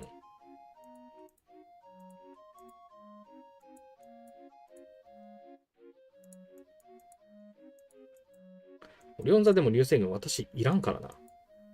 いらんからやっぱ交換したくないからやめよう。まあみんなそうだろう。まあいいや。はい、交換しよう。こんな感じで、相手がこう、自分は考慮セットを今3、1っていう持ち方してるんですけども、これ交換が成立したら、考慮セットがね、4に上がるはずですというところで、まあ、せっかくなんでね、ここで交換をしていきましょう。かずきさん、さっきのはクノッカス宮殿でした。よく覚えてる。ありがとうございます。クノッカス宮殿だった。はい。クノッソス宮殿か。はい。私がね、はい、このカードと同じ名称カードの余分な枚数を持ってませんってね、これエラーが出ますね、やっぱりね。はい、交換出せないのは灰色出ますと。で、七支刀は、はい、複数持ってるんで交換できるので、クリックでね、こうやって押すことができますね。はい、クノソス宮殿いらないんで交換しないですけど。はい、だからカードを交換する。カードをクリックする感じですね。はい、なので、自分が交換に出したいやつはマイリストに出して、交換で欲しいやつはここから、欲しいカードがないかなっていうのを選んで、まあ、実際はいらないですけど、考慮セット欲しいなって思って考慮セットを開いて、交換に出してる人がいるとここに表示されますと。で、ここでも相手の求めてるカードが自分がもう出してもいいかなっていうカードだったら、選択をします。ということで、フリーダムヒーローセットね、別にいらないので、考慮セットをもらいましょうと。考慮セットをね、これで今310なんですけど、これが410になるはずです。ということで、はい、交換成立、確認。はい、交換成功、ギブ、テイクということで、はい、私はフリーダムヒーローセットを上げました。考慮セットをもらいます。はい。で、このリストから考慮セットなくなっちゃったんじゃない？はい、考慮セットの交換をね、出してる人が、いたいた。いなくなったから消えた。はい、考慮セットがさっき310だったのが410になりましたよね。はい、これは、さっきね、交換が成立して、交換によって考慮セットをもらったから410に変わりました。こんな感じでそう交換をすることができますと。はい。で、わけで、あのー多分みんな同じ考えで、この星巡るシリーズのカードいらないんで、みんな交換出すんですよ。だからこそ、自分が揃ってない場合は、この辺からこう選択して、はい。まあ自分もね、それなりにいいのを出さなきゃいけないんで、苦しいんですけども、まあ交換で出すと、まあまあ、え、彼女が欲しいんだ。はい。交換にね、出してる方が多分多いと思いますので、もし、星巡るシリーズで、ゲットできてないカードがある場合は、ここをね、探していただくのいいのかなと思います。で、まあ、さらに言うと、まあ、知り合い同士で、なんか、交換してコンプリートできるんじゃないかなと思うので、はい。もしね、知り合いの方と協力できるのであれば、まあ、二人で交換し合うみたいな感じで、まあ、なんか損がないように、やれるんじゃないかなと思いますので、まあ、うまいことね、全部コンプリートできるように。はい。今回、まあ、10パックから14パックはね、ゲットできたと思うんですけども、最後のね、1個が足らないよ、2個が足らないよって多分起こると思うので、私は2個足らなかったみたいです。でもその2個は交換で補うことができたので、はい、マイリストで出したり、交換で出してるものから探したりっていうので、交換をして、コンプリートをね、していただくと良いのかなと。はい。で、特にコンプリートすることにめちゃくちゃ意味があって、はい。シルバーカードを全部8分の8集めると、またパックもらえるんで、はい。交換に出したカードがね、返ってきたりとかすると思うので、はい。ぜひね、交換を活用してもらえたらなと思います。このバフね、ゲットし得なので、バフをしっかりゲットしに行きましょうと。はい。で、まあ、せっかくなんでね、私カードパックを開いて合成もしていこう。はいはいはい。もうね、カードのレアリティを上げたいからね、雑魚カードもね、たくさん出てくるのね、嬉しいですね。あのー、人気集めてる気分になります。お、紫2つやった。卵。あ、卵揃った、やった。でもエピックが欲しいんだ、あとは。はい、エピックは引きませんでした。はい、OK です。はい、で、ニューになりましたね。私が、持ってなかった卵をついにゲットできたので、どこですかここですね。はい。はい、ロシアの卵が揃いましたということで、あとはね、この6つの大陸、中国とアラビア以外の5つの大陸でエピックを揃えたら、コンプリートになりそうですね。はい。で、カードボックスの合成っていうところで、せっかくなんでね、合成をしていこうと思います。はい。私ね、シルバーカード11枚になったら、合成するようにしてます。はい。今ね、この合成したいカードを選択してください。今なんか、スピード早くいっちゃったな。文明カード、この真ん中じゃなくて、下側の左のカードボックス、真ん中のタブの合成で選択すると、はい、カードをね、合成できますということで、このプラスボタンを選択すると、もう勝手に多い順に、被ってる数が多い順に表示されるので、このプランタジネットセットをね、選択しますと。はい、そうすると11枚あるんで、この10枚使ってね、ゴールドかダイヤにしてあげるよってなってます。はい。なので、ここで合成ってやりますと、おお、ダイヤ引いた。やったね。これまでで3枚目のダイヤカードです。はい。で、10枚ないと交換できないんで、これ捨てます。はい。で、さっきね、ネルコックさんコメントしてくれてたのは、この取り壊しってやつですね。持ってるカードも、この分解をすることができます。装備の素材とかとまあ同じような感じですかね。装備も壊すと素材に戻るじゃないですか。あれと同じような感じで、この取り壊しってやつをやると、この合成チケットっていう、まあ、ワイルドカードに近いようなね、この合成するときに混ぜることができるカードをね、もらえるようになります。はい。なので、もう本当に、もう余ってしょうがないっていう、そこまでいった方は、この取り壊しでね、合成するのがいいと思います。取り壊しで合成チケットに変えて、合成の補助にするのがね、いいと思います。が、私はまだそこまで至ってないので、同じかの11枚被ったら、合成するっていうのをね、繰り返してます。ダイヤ強っ。10%かけに。はい。で、ジョッカー。なんかバグってる。みんな、今すぐ合成するんだ。10%3連続引いたぞ。こんなとこで運を使ってる場合じゃない。そんなバカな。やったぜ。やったぜ。今、合成フィーバータイムだ。スルタン警備。合成。ダイヤ。さすがにね。さすがにね。さすがにね、無理よね。はい。いや、まあ十分すごかったな。はい、こんな感じで、合成をすることで、カードのね、レアリティを上げることができますと、レアリティ素材レベルをね、上げることができますということで、はい、私これまでね、この戦闘 HT 大聖堂、漢王朝とかしかなかったんですけど、なんか、スルタンもあったんだっけなんか、はい、なんか、3回引きました。やったぜ。和樹さん、今日ハンターラッキーゲートが200なんで、そっちで運使いたい。いや、絶対そっちの方がいい。王権の方がいい。いや、皆さん、クラッカーありがとうございます。月さん、だんだん分かってきましたの、じゃあ。はい。まあ、いろいろ試してみてください。まあ、そんな損する感じじゃないかなと思うので。ハミさん、大スパです。水色スパチャありがとうございます。なんと、ということで、いや、ほんとなんと、いや、私ね、これ、下の方見ていただくとわかるんですけど、結構ゴールドカード作ってて、ダイヤ全然なってなかったんですよ。はい。10%もないやって思ってたんですけど、上振れしましたね、今日でね。はい。3回連続でなるとは。やったぜ。はい。これ合成が、これ、例えば、ゴールドカード10枚とかにすると、合成できんのかな？ダイヤの確率が上がるのかな？何なんだろう？この辺よくわかんないですけどね。はい。で、重要なのが、はい、今これね、赤い丸ついたね、やった、超嬉しい。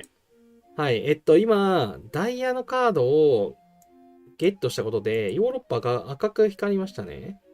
はい、これ右下見ると、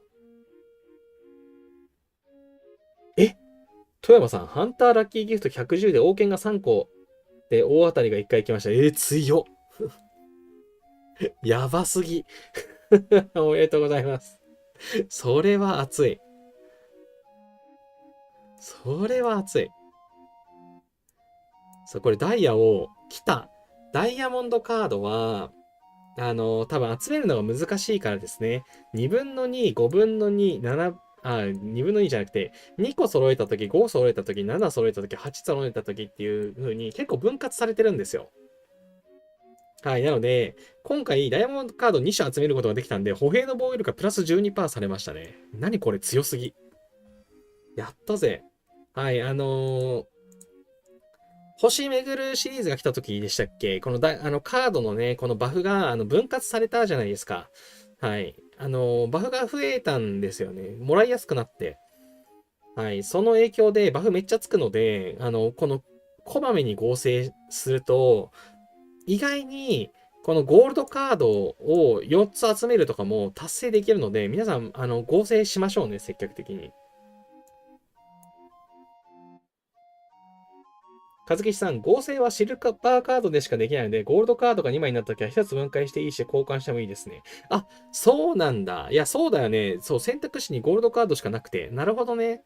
じゃあ、ゴールドカードが3枚以上被ったら、1枚は交換で出したいから、1枚は崩すのがいいですね。なるほど。それがソリューションだわ。はい。ゴールドカードが3枚被ったときには、1枚は取り壊しましょう。はい。交換用にね、ストックは持っといた方がいいので。いや、今日引きいいな。テーマさん、なお SBS のインフレで跳ね取りには 1B がボーダーラインになっている。えぐすぎる。えぐすぎる。今回うちのサーバーはね、そこちょっと優しかったんですけど、はい、これ、他にもニューでここ、日本、各光ってる。ゴールドカードを集める4分の4になった。やったね。はい。射撃兵の防御力が5%上がりました。これさ、ダイヤ取るとさ、無視すんだね。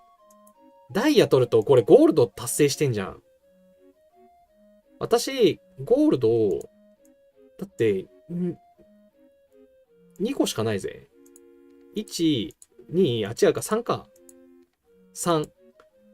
ダイヤ取ると、ゴールド相当になるんだ。激強。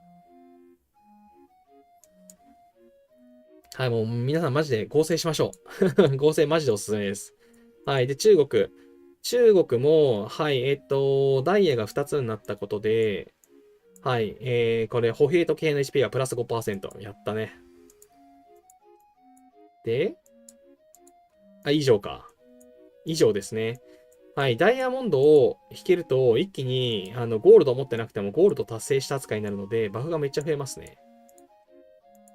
はい、ということで、おかげさまで、ワールドシビライゼーションでのバフが、またね、増えましたね。はい、このバフ、バカにできないので、皆さん、このね、合成っていう、このプラスをしたときに、なんかいっぱいある方はね、どんどん合成するのをおすすめです。追加のバフが、もらえる可能性がありますんで。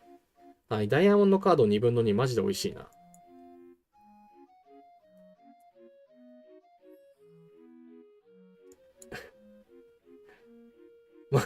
モッカさん、うちのサーバー、今回 3B がボーダーでした。さらにえぐいですね。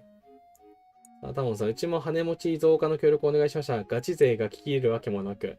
いやー、もうほんとね、サーバーによりますよね。はい、今回ね、うちのサーバー、まあなんかサーバー戦争はね、いつも、激しい人たちが結構おとなしめで、はい、うちのね、ローズさんがね、2位に入ってましたね。871チームで2位。で、4位で、このティトさんがね、今回新しく青い羽をね、ゲットすることができてね、おめでとうございます。まあ、おめでとうございますなんですが、ちょっとネガティブがめちゃくちゃ多くて、ネガティブも1位で、ネットスコアマイナスならね、ちょっとあんまり良くないところかなとは思いつつ、まあまあまあまあ、サーバーセンサー負けてしまいましたけれども、新しいね、羽を取れた人が生まれたのは、まあ、喜ばしいことだなと思います。はい、今回は、この、アレックスさんとか、エーテルさんとか、あと、アラヤさんなんです。出てこないのか。いつもね、1B、2B 取る人たちがね、やってなくて、あんまり。はい。デュークさんだけ 2.28B で、いつも通りなんですけど、そう、レイさんとか通常ね、2B とか超えてくる方たちがあんまりやってなかったので、今回はね、狙い目だったんですね、うちのサーバー。はい。はい。うちのサーバーも、まあ大体 1B がね、5位以内に入るためには 1B っていう条件になりつつあったんですけど、今回珍しくめちゃくちゃ条件が緩るから、まあ相手がね、ちょっと強かったのもあるんですけども、まあどうだろうな。白レベルに対してバフが高いかっていうと、そうでもなかったような、まあ相応かなっていう感じだった気はしますけれども、まあまあそれなりのね、相手だったので、まあ、比較的ね、狙いやすかったような感じがして、そう、まあ、青い羽のね、持ち主が、また一人増えたのは良かったなって思います。はい。本当はね、ポジティブで取れるといいんですけど、そう、ティトさんはね、みんなに、援軍入れてもらうのはいいんだけど、多分大使館のレベルが低かったり、研究が足らない大使館レベルが低い、もしくは、伴侶のね、ヘレンがレベルが低いのかわからないんですけど、援軍が全然入らなくて、やっぱね、援軍をもらいたいのであれば、やっぱ大使館を広くしとかないと、援軍がたくさん入らない城に援軍を送りたくなくなっちゃうんでね、そこね、もうちょっと準備しといてもらえたらよかったなと。多分、うちの同盟は結構優しくて、青い羽を取れる人の協力を頑張りましょうと、まあ、呼びかけてくれる方がいるので、まあ、私も協力するのはするんです、したいなとは思うんですけど、できればね、援軍がたくさん入るようにして、援軍を送る側も安心して送れるような城にしてほしいなっていう今回ね、ちょっと思いましたね。はい。っていうのを思ってしまうこのネガティブスコア。はい。まあまあまあまあ、これをね、恐れていたら、まあ、チャレンジはできないので、取れたことは素直に喜ばしいかなと思います。はい。ということで、私はね、今回は、捕虜が欲しかったかと思って、ちょっと、援軍を送ったり、まあ、援軍を送った回ではあんまり活躍しなかったんですけどもね、防衛一回、サクッと稼いで、帰ってきましたということで、193M のスコアで17位で終了しましたと。はい、いうことで、はい、私がなぜ言ったかっていうと、捕虜ですね、捕虜。捕虜がね、減ってきたんで捕虜が減ってきたら SBS 参加します。捕虜を確保しに行きました。はい。で、コメント。遠山さん、一応ネガティブあったけど、うちのサーバーで一人日本人プレイヤーが跳ね取れてました。最終的にポジティブだったやつ。おー、素晴らしいですね。最終的にポジティブだったら全然 OK じゃないですか。マッカーさん、SBS の期間はモンハンしかしてません。そういうパターンもある。私も、あのー頑張る必要がない。捕虜がたくさんいるときは頑張る必要がないので、相手のサーバー行ってモンハンだけして帰ってくるっていうのをやってますかね。防衛をする気もない感じで。さあ、タモンさん、取っちまえばこっちのもんでゲス。それはそう。タモンさん、羽持ちは540円稼ぐとそれ以上やらないようにという縛りかけてました。ああ、いい、優しいですね。素晴らしい。素晴らしい。それをね、聞いてくれるの優しいサーバーですね。うちのサーバーはね、下手したら邪魔し始める人がいるんで、なかなか、大変なんですけど、はい。ちゃんとね、サーバーの育成をね、考えてくれてるような、なんていうかリーダーがいるところはね、そういう運営をしてるっていう話はよく聞くので、はい。素晴らしい。カムイさん、今回は久々に 2B 超えたけど、おお、すごい。戦争は負けたので、代表元老院が全然触らない。ああ、そう、そこなんですよね。サーバー戦争負けると、せっかく稼いだのに、元老院のやつを満たしてなくて、まあ、ちなみに私、540M 全然そこまでやらないので、稼いでないんですけど、そう、まあ、正直ね、命の源ももうだいぶストックできたので、それ参加してもいいんですけど、まあなんか、他の人が多い、ね、羽を目指してるのに、まあ頑張ってもしゃあないなと思って、やる気も起きないですよね。うん、難しいとこです。田山さん、王の赤使いで羽持ちを増やそうという流れですね。はい、いいですね。はい、うちのサーバーはね、王の資格になる人がいないからしょうがないっていう感じで、王は、一向に増えてません。過去取った人がまた王になったりしてますかね。はい。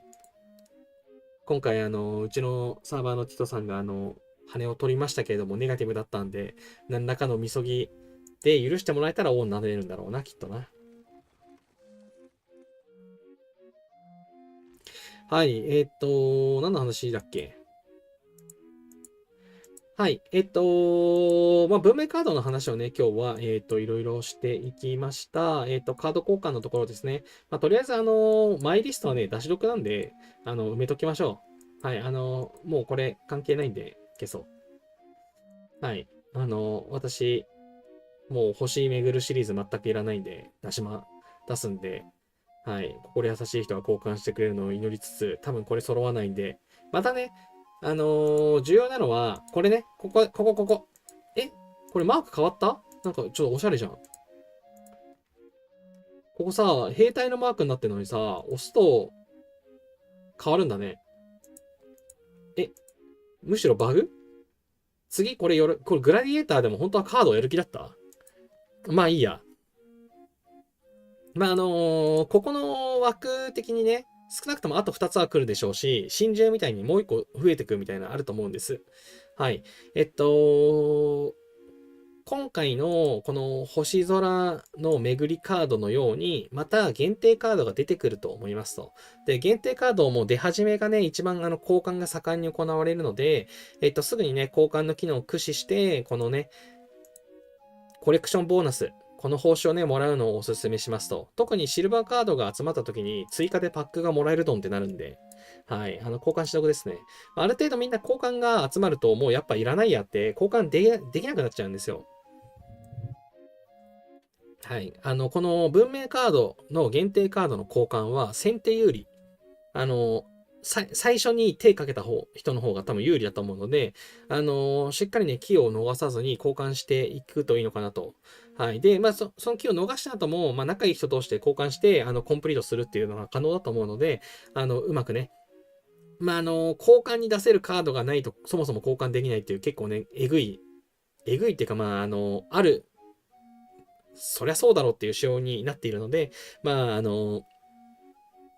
うまくね、被ってもらえると、その交換できる可能性があるので、はい、ワンチャンを狙ってもらえるといいのかなというところで、はい、このカード自体が、配るとか変えるのが多分、もう今日で最後だと思うので、まあ、お気をつけください。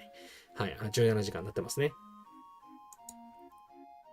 はい、そんなとこですね。で、はい、コレクションをするとね、バフが手に入りますんで、はい、しっかり交換を駆使したり、あと合成を駆使して、はい、コレクションボーナスをね、どんどん達成しましょうと。はい、特にもうこの合成ね、プラスをして、もう11とかあったらもう交換し放題なんで、たくさん交換しましょう。はい。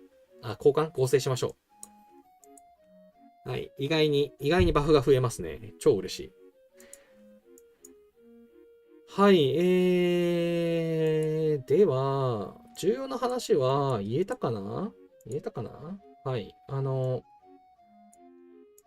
カニを出しましょう。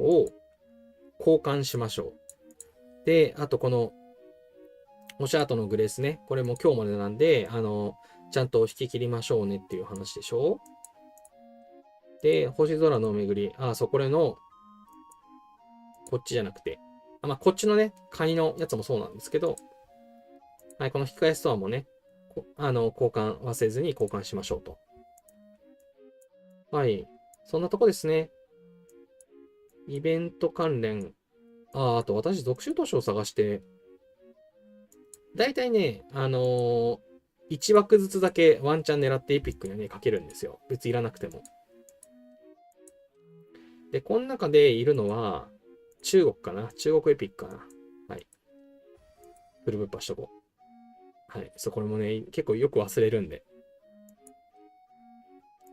中国エピックは、狙ってる人がちょっと少なめなんで、このパーセントがね、0.54ってね、ちょっと高くなるんですよね。日本とかマジ信じられないほど、集中するんで、きついんですけど。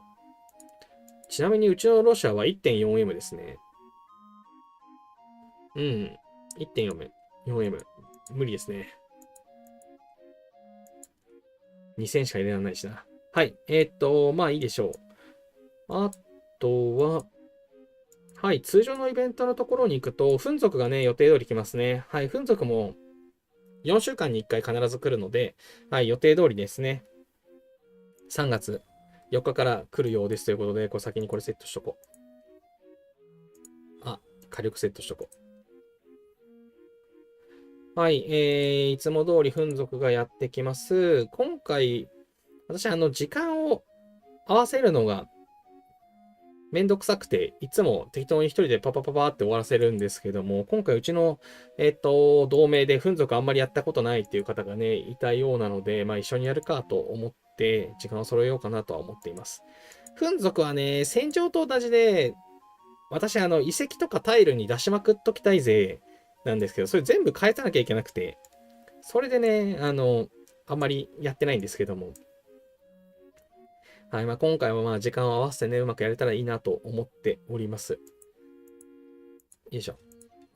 これでやっとこう。はい、ということで、粉族ね、制服のかけらが手に入りますんで、あれ、ヘルモードまでね、やれるような方はね、1回のイベントで、この制服のかけら2つ交換できるっぽいですが、私、ヘルモードまだクリアしたことないぜなんでね、毎回、1個の交換で終わっています。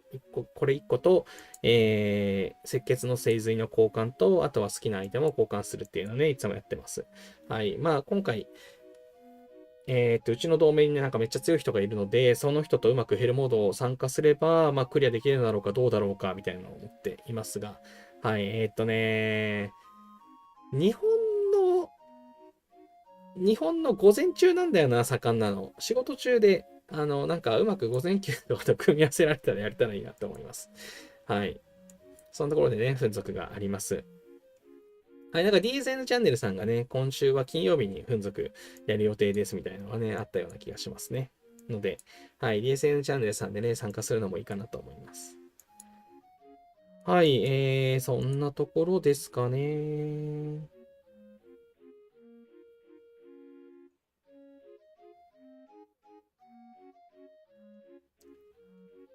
富山さん、なおうちは前に入れないのがね、ネック、そのうちマージ対象になりそう。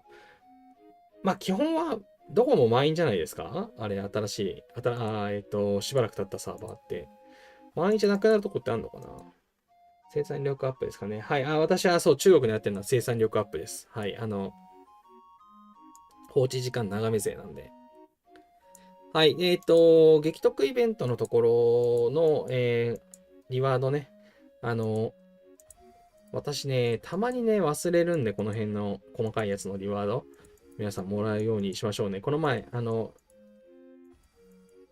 DSN チャンネルさんでね、やってましたね。毎日もらえるやつ、忘れてないみたいなやつやってましたね。そう、この辺ね、どうだろうな。なるべく引いてるけど、そう、多分ね、1個ぐらいね、気づかず忘れてるやつあると思うんですよね。はい。で、同じく忘れがちシリーズ、ハンザ召喚ですね。はい。私ね、毎回牽制の7日間スピードアップをね、こう2つ交換して、あとは資源を交換するっていうのをやっています。はい。で、大体木と石が足んなくなるんで、木と石を1個ずつ交換して終わっとこ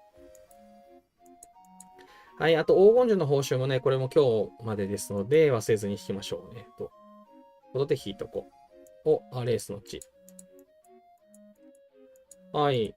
で、星座の達人。はい。私、先週、文明装備でね、フリーダムシリーズの、胸をね、ゲットすることができましたということで、初の王権をね、ゲットすることができましたということで、よいしょ。はい。300だけ合成かけましたということで、自分の階級26ってなってますね。もう、やる気はないです。すでに交換も終わっておりますというところで、なかなかね、ここまで来ると装備構成することがないんですけれども、この、文明装備とかをね、交換するときにうまく装備のね、グレードアップとかを組み合わせて、まあ、せっかくね、合成したときには、ランキングリワードちょっと欲しいので、なんか、一回合成して50になりそうだったら、また、装備のアップグレードとかもね、ちょっと考えようかなと思ってます。はい、そんなところ。ちなみに、今回は、製造の突入でしたが、今週の金曜日からはスーパー強化が来ます。はい、装備の強化をしたいよっていう方はね、金曜日まで待っていただくのがいいと思います。はい、あと、騎士の旅ですね。はい、これも、今日までなんで引き終わりましょうというところ。はい。で、王のパーティーはね、王のパーティー目指す勢は、まあ、目指す勢の方はもう言う必要ないと思うんですけど、はい、景気レベルがね、5に達すると、新しい伴侶がゲットできますので、はい、伴侶狙ってる勢の方はね、ここ、景気レベル5ですので、お気をつけくださいというところ。はい、あとは、消費還元は、はい、皆さん、キリがいいところで消費できましたかね。はい、もうちょっとだよっていう方とかはね、ラストスパートを頑張ってください。私は、あとジェムをちょっと闇市で買って終了です。はい、あとは、なんかあったかな。真珠の霊気。この辺もね、今回のイベントで今日で終了なんですけども、チャレンジクエストのところをやっていれば、まあ、チャレンジクエストのこの辺と、シーズンクエストでね、ワールドボス攻撃とかしてたら、まあ、簡単に50いくかなというところで、はい。皆さん50いってるんじゃないですかね。はい。中決の決勝がね、もらえる素晴らしい、イベントでしたね。はい。これ、続いてほしいです。それよりも、俺たちの超お得な育成が帰ってきてほしいです。はい。で、あとは、文明の旅、フィールド名。まあ、この辺はいいでしょう。で、私ね、トレジャーハントがね、今回、なんか全然、なんか頑張ってなくて、いつもね、500行くんですけど、今回まだ、400で、400にも行ってなくて、ちょっと、今回なんかこのまま終わりそうな予感がひしひしとしてます。明日出張でしょ？出張の移動中にワンチャン頑張ります。はい。レベル5のレベル4とか5の引きが良かったら、もうレベル4で 3M とかもう連打してもういっかってなったんだよな。はい。ということで、なんかトレジャーハントで、500達してないのは1年ぶり？ 2 年ぶり？はい。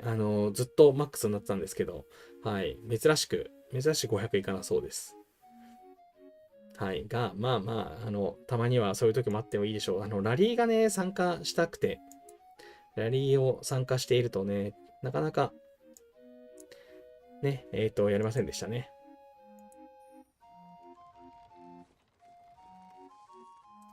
さあ、タモンさん、モンスターや資源採集でリワード出るの毎日更新忘れる癖があります。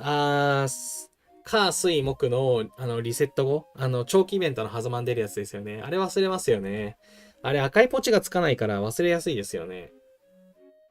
そう、毎日更新系のやつがね、やったかやってないかわからなくなったりとかして、でも毎回開くのめんどくさくて、まあ、やったべってなって結局やってなかったっていうパターンがね、ある気がします。はい。気づいてないで脳幹です。神さん、無料リワード回収と活躍をクリアだけでそこそこ時間かかる。そうなんですよ。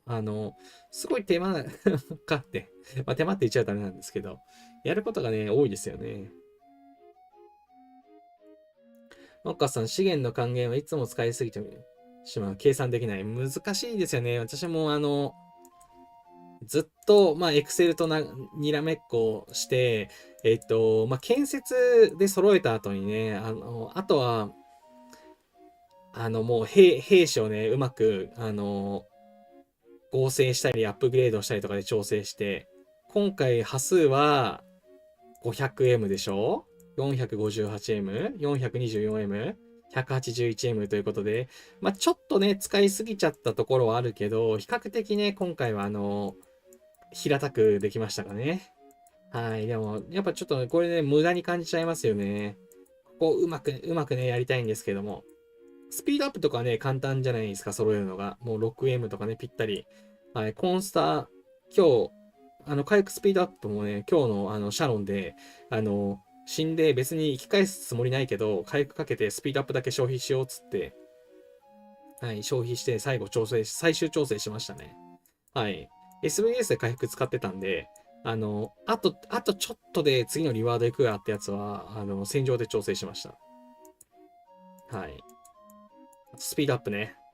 はい。スピードアップはまあもうこれも無限に使いどころあるんで、調整しやすいんですけど、やっぱ資源がね、どうしても建設をメインにすると絶対にずれるので、はい。あと、この兵種を育てたいってなると、ね、3対1の割合になってたり、そもそも1個は0だったりとかするので、すごく調整が難しいですよね。ってなると歩兵ができやすくなってるし、ちょっとね、ここのね、バランスがね、難しいなと思ってますが、はい、ここはね、もう、ちょっと Excel で資源を調整しつつ、建設のざっくり、建設のざっくりかかるコストを見越して、最終的にはうまく兵で調整するってやるしかないですよね。今の長期イベントのルーティンが良くないですよね。去年の今頃は、長期イベントの開始のタイミング、最初の土日がサーバー戦争だったんですよ。でも今って2週目、長期イベントの真ん中の土日がサーバー戦争じゃないですか。最初にサーバー戦争があったら、それ以降のその調整がしやすいんですけど、2週目のサーバー戦争だと、サーバー戦争で、あんまり資源使いすぎると、ちょっとプラン崩れるな、みたいなのがあって、それもあってサーバー戦争参加しづらいんですよね。まあ、病院を T1 で埋めるっていうパターンもあるんですけど、でもそうすると命の源足らなくなっちゃうんで、はい、命の源なくなると消滅しちゃうから消滅嫌だしなってなると、私、病院をね、使わざるを得ないんですよね。まあ、回復スピードアップもあるしっていうので。でもそうすると RSS 無駄にするし、みたいなね、こう難しいですよね。はい、ほんとね、ここで、そう、兵の蘇生で、なんかアイテム使うのもったいないなってなると、SBS 参加しない方がいいんじゃないかって思ってくるわけでね、それもあってね、SBS 参加しないで、捕虜がもらえると、捕虜が枯渇した時だけ言ってるんですよね。いや、でもね、さすがに元老院、そろそろ代表元老をアンロックしたいんで、もう少しだったら、もう少しね、工場兵器が増えて、防御力が上がったら参加しようかなって思っております。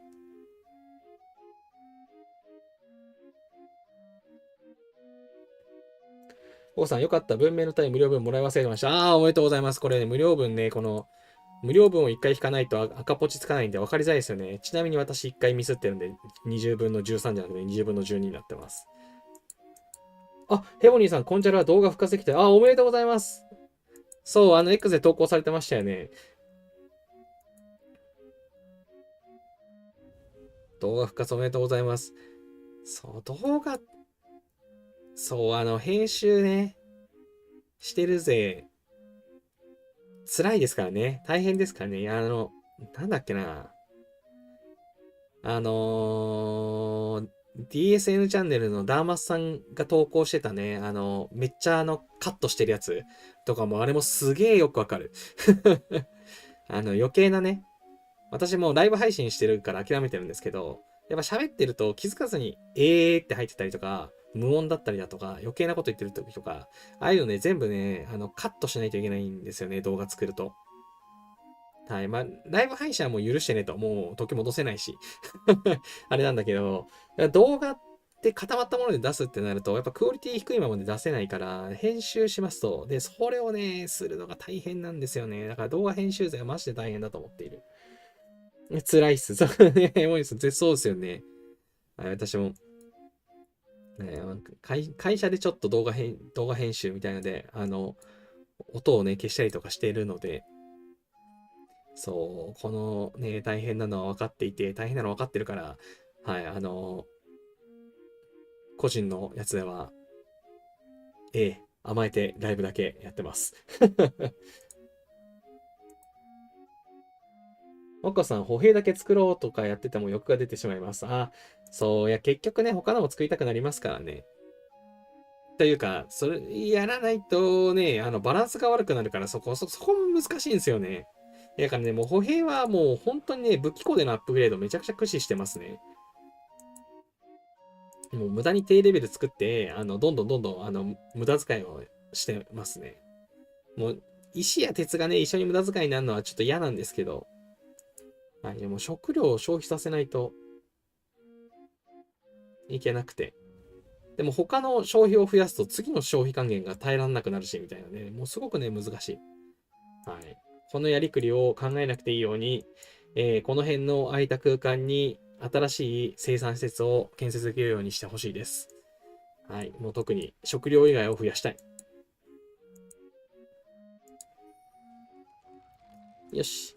はい。そんなところで、今日は、そう、明日ね、そう、出張があるので、月曜日にずらしたということもあって、そう、今日ちょっと早めに終わろうと思ってたんですよ、ということで、ちょうどね、キリがよく終われそうなので、こんな感じで終了にしようかな。多分ね、駆け込みでいろいろやられてる方いると思うんです。私はね、もうトレジャーハント諦めたって言いましたけれども、まだトレジャーハント500目指してる方もいると思うので、ぜひ頑張ってくださいっていうのと、あと、最初話したあれですね。はい、もう本当にまあ、この辺のね、交換のやつ多分、まあそんなに忘れないと思うんですよ。重要なんで。でも、これね、カニ、このハサミ。はい。このハサミはもう本当に今日中に使ってください。で、同盟のメンバーにも、もう今日中に使ってと、無駄だから。もう今日中に使ってというのをね、皆さん呼びかけましょうね。はい。このカニのエリートが落とす真珠、その真珠を交換できるの、あと17時間なんで、はい。もうこの今日、真珠を交換しきらないと全部損するので、エリート出す意味が、本当になくなるので、はい、エリートを取っといてる人がね、いるようでしたらもう全部使えというのをね、同盟に呼びかけていただけるといいんじゃないかなと思います。そして、そのラストスパートでね、はい、カニ狩り祭りをね、ぜひやってください。多分この機会ね、でね、フェニックスの宝箱をたくさん手に入れた人がいっぱいいると思います。はい、カニのレベル1をね、倒しまくってた人がいっぱいいるんじゃないかなと思いますので、はい。もう今日、残り17時間、カニ狩りをね、満喫して、はい。忘れずに真珠を交換して、今回の長期イベントを終えましょ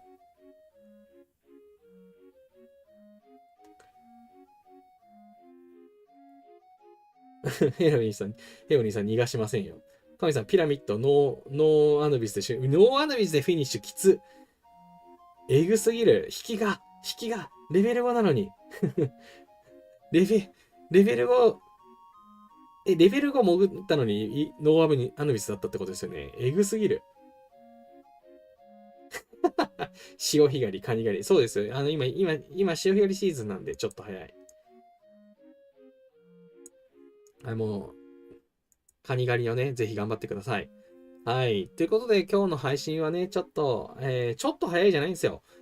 これが通常です。できればね、2時間ぐらいでって考えてたんですけど、いつもね、伸びてしまってるので、今日は久しぶりに時間通りに終わりましょう。はい。今日はね、会社もね、時間通りだったんでね。レベル5は5回入りましたが、まあ5回だったら、ノーアヌビスワンチャンある。私も、今、ワンアヌビス1回だもんな。そもそもレベル5が入れないからな。はい。よいしょ。ということで、